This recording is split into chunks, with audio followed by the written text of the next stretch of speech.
Amahoro y'Imana abane namwe mwese bakunzi ba Inkerebutsi TV. Ukaba utaragira sabone canke subscribe ico ubikora. Uca ubona hari agakengere nako nuco ugakorako hama uca uraba handitse tuti naho nuco uhakora kugeza uko mushikirwa n'ibiganiro vyacu vyo hanyuma.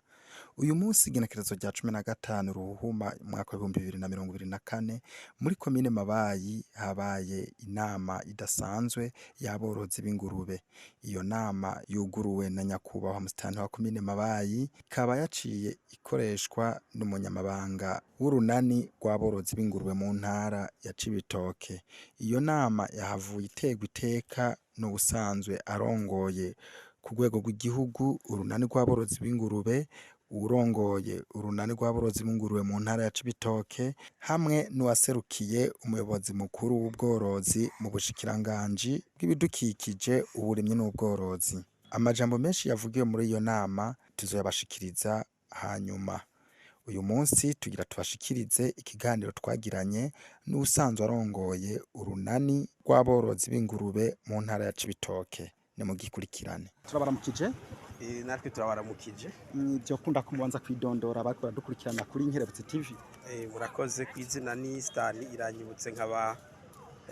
ndongoye urunani rw'aborozi ndani z'aborozi b'ingurube rwego rw'intara ya Cibitoke. Uno musiko tubabona ngaha muri komine Mabayi mbega mugenzwa n'ameza. Yego tugenzwa n'ameza kuko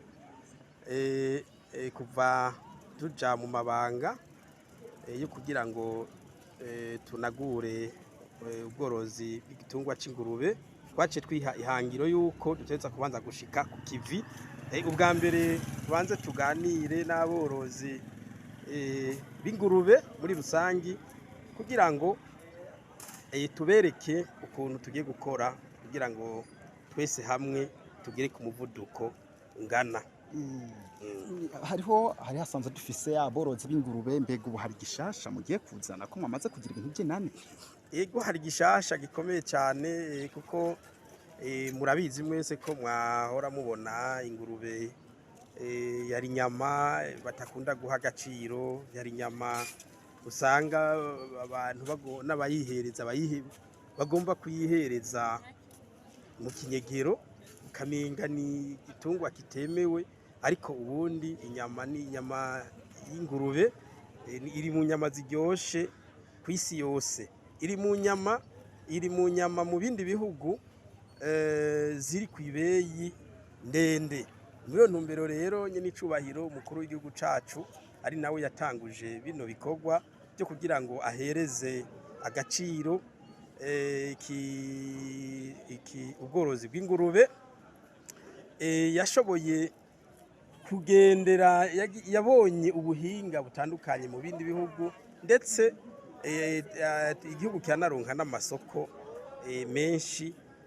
yaho tushobora gushorera intuze ya inyama z'ingurube, ariko tugiye kuraba duca dusanga izo nyama zikenewe gushorerwa hanze nizo dufungura zidakwiye. Muri iyi ntumbero rero tugomba guhagurukira ico gikorwa kugira ngo aborozi bose bahabwe inyungu, bahabwe akaryo gakwiye kugira uburusho rero ni bwinshi. Uburusho tugiye kubigisha ukuntu borora kijambere, tugiye gukura ingurube mu borozi z'amaraso ya kera tubaha ingurube z'amaraso mashasha. Tugiye kubigisha ukuntu bazigaburira, bagiye kuronka isoko batavunitse. Ubwa mbere bavunika,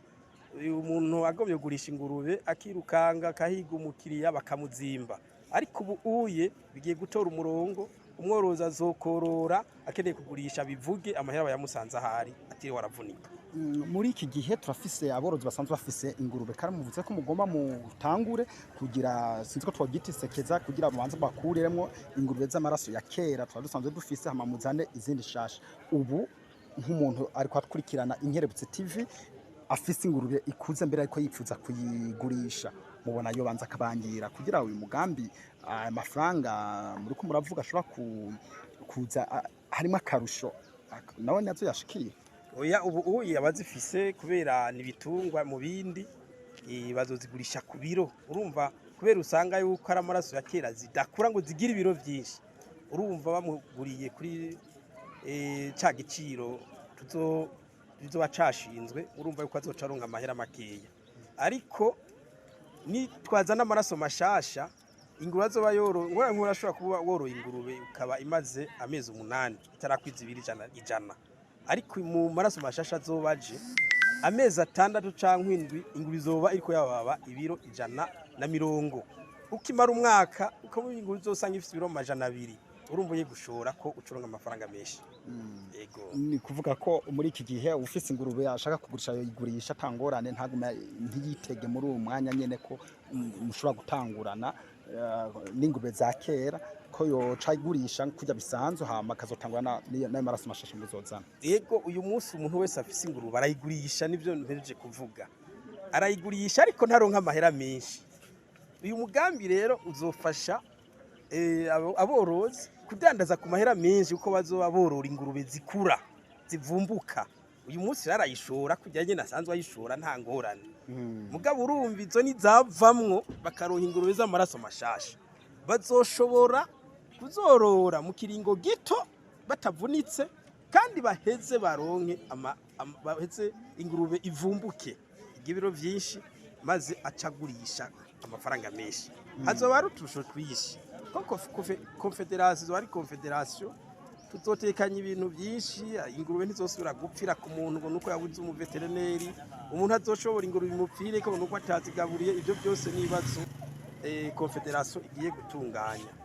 yego turiko turumviriza aho mwari muri hariya muri kumwe n'aborozi b'ingurube mwavuze igerekeye gutora abaserukira abandi mu makomine mbega muzobaha inyigisho z'ukuntu bagiye korora neza cyane none umuntu umuhaye amabanga umushize ku kivu teza kumwereka ibyaza gukora ico bitwara cayo de charge teza kuba cayo de charge urazotunganya ibikorwa donke hisunzwe amategeko azobagenga ico bitungwa cy'ingurube umwanya tubabona ngaha muri komine Mabayi mwagendeye komine Mabayi gusa canke muracabandaniza imigendo mu bisanzwe ibikorwa biriko biba muri komine Mabayi vyabaye mu makomine yose agize intara ya Cibitoke abamubona n'abaserukizi twagiye turaderega abaserukizi mu bagize komite y'intara twebwe rero ntitwahaciye turengana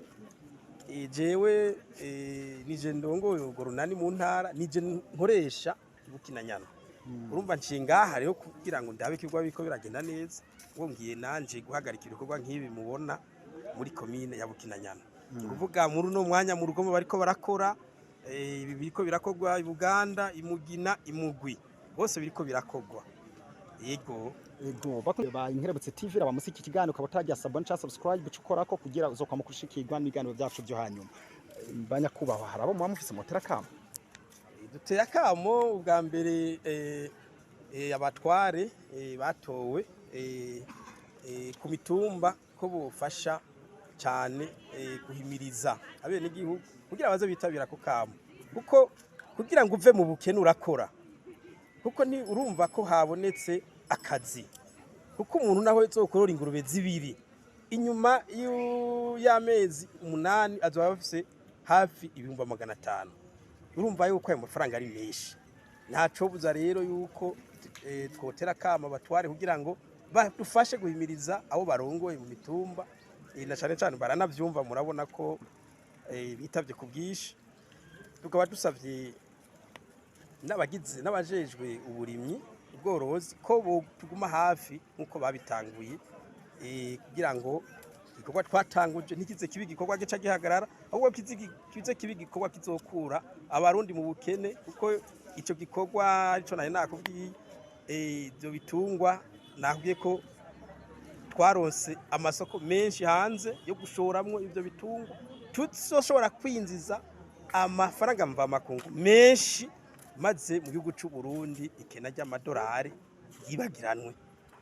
yego turabashimiye cyane kuri uwo mwanya mushoboye kuturonsa twabonye ko mufatira kumwemera kuvugira kuri Inkerebutse TV namwe turabashimiye kubona mushoboye kutuvugisha namwe ko mudukurikirana katubashimiye hasigaye nabutaha bye bye